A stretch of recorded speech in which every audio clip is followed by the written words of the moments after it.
এতিয়া বানে সংহাৰী ৰূপ ধাৰণ কৰিছে। নমস্কাৰ, মই পৰিস্মিতা। আপুনি চাই আছে পিপলছ টিভি, মানুহৰ কথা, মানুহৰ বেথা। এক প্ৰকাৰে ৰাজ্যত এতিয়া হাহাকাৰ লাগিছে আৰু চৰাইদেউ, শিৱসাগৰ, যোৰহাট সম্পূৰ্ণৰূপে এতিয়া বানৰ কবলত পৰিছে। হাহাকাৰ লাগিছে যোৰহাট, শিৱসাগৰ আৰু চৰাইদেউবাসীৰ। আৰু সেই স্থানত এতিয়া উপস্থিত হৈছে শিৱসাগৰ আদি উপস্থিত হৈছে মুখ্যমন্ত্ৰী ডক্টৰ হিমন্ত বিশ্ব শৰ্মা। হেলিকপ্টাৰে খাদ্যৰ যোগান ধৰা হৈছে এতিয়া শিৱসাগৰত। এক প্ৰকাৰে হাহাকাৰ লাগিছে উজনি অসমত। বানত বিধ্বস্ত হৈছে শিৱসাগৰ, চৰাইদেউ আৰু যোৰহাট। আমি সবিশেষ লৈ অহাৰ চেষ্টা কৰিছো। আমি জনোৱাৰ চেষ্টা কৰিছো প্ৰতিগৰাকী দৰ্শকক ৰাজ্যত বানৰ সংহাৰী ৰূপ। বানপানীৰ কবলত শিৱসাগৰ, চৰাইদেউ, যোৰহাট। হেলিকপ্টাৰে খাদ্য যোগান ধৰা হৈছে শিৱসাগৰত। উজনিত উপস্থিত হৈছে মুখ্যমন্ত্ৰী ডক্টৰ হিমন্ত বিশ্ব শৰ্মা। আমি এম্বিয়েন্সৰ জৰিয়তে প্ৰতিগৰাকী দৰ্শকক জনাই যোৱাৰ চেষ্টা কৰিম। এইদৰে এতিয়া উজনিত উপস্থিত হৈছে, শিৱসাগৰত উপস্থিত হৈছে মুখ্যমন্ত্ৰী ডক্টৰ হিমন্ত বিশ্ব শৰ্মা। যিহেতু আজি 3 দিন ভৰি দিলে যি বানৰ সংহাৰী ৰূপ, এক প্ৰকাৰে এতিয়া বিধ্বস্ত হৈছে চৰাইদেউ, শিৱসাগৰ আৰু যোৰহাট। সম্পূৰ্ণৰূপে পানীৰ কবলত, বানপানীৰ কবলত পৰিছে। বিভিন্ন জনৰ মৃত্যু হৈছে। বৰ্তমানলৈ বহু লোকৰ মৃত্যু হৈছে। আমি এম্বিয়েন্সৰ জৰিয়তে প্ৰতিগৰাকী দৰ্শকক জনাই যোৱাৰ চেষ্টা কৰিছো।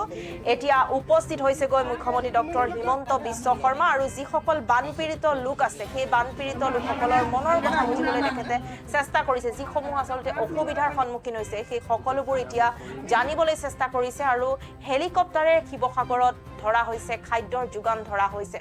সম্পূৰ্ণৰূপে বিধ্বস্ত হৈ পৰিছে এতিয়া শিৱসাগৰ, যোৰহাট আৰু চৰাইদেউবাসীৰ ৰাইজ। এক প্ৰকাৰে হাহাকাৰ লাগিছে।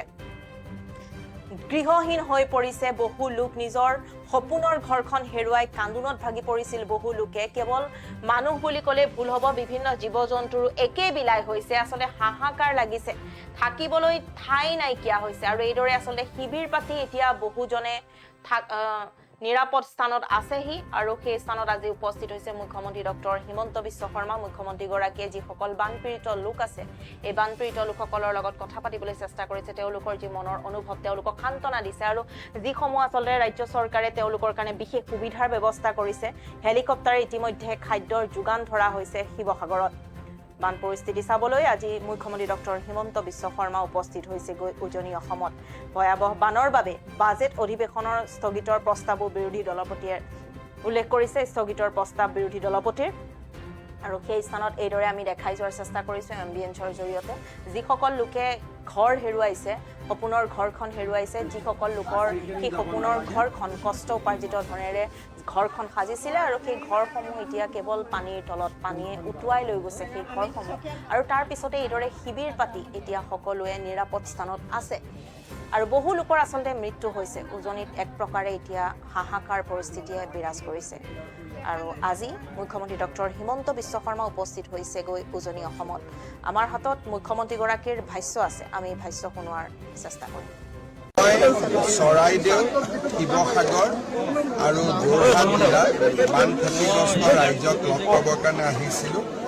বিশেষকৈ চৰাইদেউ, নাজিৰা, শিৱসাগৰ এই তিনিওটা স্থানত ৰাইজৰ কষ্ট দেখি সঁচাকৈয়ে মনটো বহুত আমি সকলোৱে কষ্ট পাইছোঁ। কাৰণ এনেকুৱা বানপানীৰ বিভীষিকা এই জিলা দুখনে আগতে কেতিয়াও পোৱা নাছিল। যি কাৰণতে নহওক কিয় এইবাৰ অভাৱনীয় বানপানী হ'ল। মানুহৰ ঘৰৰ ছালৰ ওপৰেদি পানী গৈছে, কেইবাজনো লোকৰ মৃত্যু হৈছে, ঘৰ বাৰী ভাঙি গৈছে, পশু ঘৰত থকা গৰু ছাগলীৰ মৃত্যু হৈছে। আৰু ৰাইজৰ মাজত এক অবৰ্ণনীয় ৰাজ্য চৰকাৰৰ ফালৰ পৰা মই সকলোকে ইমানেই ক'ব বিচাৰোঁ যে আমি ৰাইজৰ লগত থাকিম আৰু যিমান পাৰোঁ আৰ্তজনক, বানপানীত ক্ষতিগ্ৰস্তজনক সম্পূৰ্ণভাৱে সহায় কৰাৰ চেষ্টা কৰিম। ইতিমধ্যে আমাৰ মন্ত্ৰী বিমল বৰা, সুশান্ত বৰগোহাঁই ইয়াত আছে। স্থানীয় বিধায়কসকলেও কাম কৰি আছে।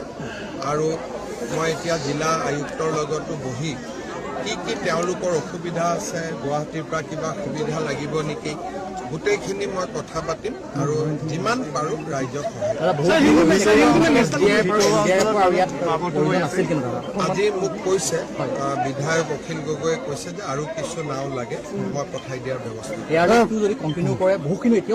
কোনো অসুবিধা নহ'ব খালি এয়াৰলিফ্টৰ কাৰণে লেণ্ডিং কৰাৰ কাৰণে জেগা নাপায় গোটেইখন পানী হৈ আছে গতিকে প্ৰেক্টিকেল ডিফিকাল্টিজ আছে কিন্তু ৰাইজক আমি যেনেকৈ পাৰোঁ সহায় কৰিবই লাগিব আৰু আমাৰ চেষ্টা অব্যাহত মৃত্যু দাদা বহুত হৈছে কিন্তু বহুত সন্ধানী হৈ আছে এতিয়ালৈকে মৃত্যুৰ সংখ্যাটো ক'ব পৰা নাযায় কাৰণ শিৱসাগৰ জিলাতে প্ৰায় 70গৰাকীতকৈ অধিক লোক সন্ধানহীন হৈ আছে সেইকাৰণে মই ভাবোঁ যে মৃত্যুৰো ফিগাৰটো ৩-৪ দিন পিছতহে আমি ভাল কৰি গম পাব পাৰিম কিন্তু চৰকাৰে যিমান পাৰে নিশ্চিতভাৱে যাৰ মৃত্যু হ'ল আমিতো ঘূৰাই দিব নোৱাৰোঁ কিন্তু যিমানখিনি পাৰোঁ আৰ্থিকভাৱে আন ধৰণে যিমান পাৰোঁ আমি সহায় কৰাৰ কাৰণে চেষ্টা কৰোঁ প্ৰাকৃতিক দুৰ্যোগ হ'লেও কিন্তু গোটেই উৎসটো নাগালেণ্ডৰ নাগালেণ্ডৰ লগত এই সম্পৰ্কত বৰ্তমান এতিয়া ক্লাউড বাজ হৈছিল নাগালেণ্ড চৰকাৰে আমাক জনাইছিলে কিন্তু এটা প্ৰশ্ন মনত থাকি যায় যে অকল ক্লাউড বাষ্টৰ কাৰণে ইমান পানী হৈছে